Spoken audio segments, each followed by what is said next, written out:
Hello, this is Heather Hoffman, and today I have a simple Copic coloring technique that I call color flicking.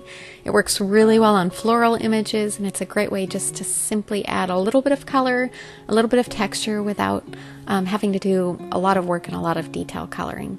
The image I'm using for this is from the June 2018 sentiment kit. It's called Every Single Day, and it's a large floral image. It's beautiful. You can see it mostly fills the front of my A2 card.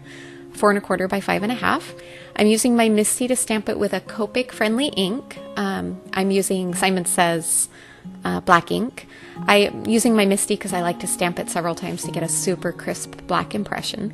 And I like to set it aside to dry for just a couple minutes before I start using my Copics. It doesn't take very long, but it will start to smear a little bit if you don't wait at least a few seconds on this particular ink. Now for each of these, I'm picking my Copic color. For the first main center floral image, I'm using R22, and I'm starting in the center of each petal, and you notice just flicking out towards the outer corner, not filling in the entire image, leaving some white space. That's going to add a little bit of your texture to the color and make the florals look a little more realistic, but in a very simple way.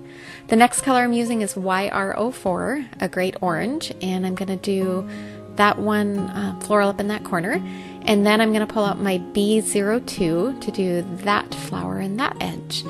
And once again, on this one I'm doing the outer petals, and then I'm going to do the inner petals with just teensy tiny flicking on that because it's a very small petal, and making sure to leave some white space in between.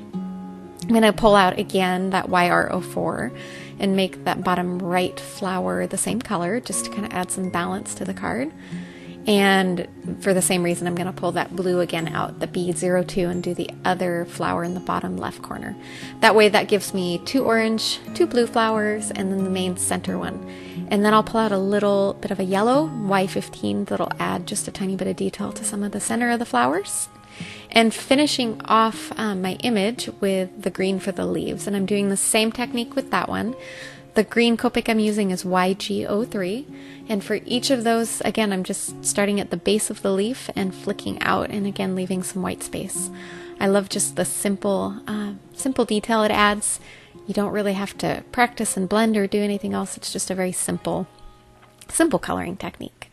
Pretty much foolproof.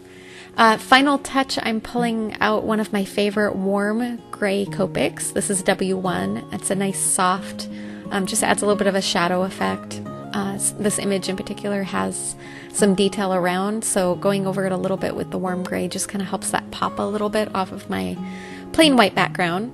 I'm keeping the background pretty simple. I just want this card to be have a lot of white space around the edges. I know it's got a large focal image in the center, but leaving everything else simple and almost one layer kind of lets the florals shine and draws your eyes right into them without too much effort.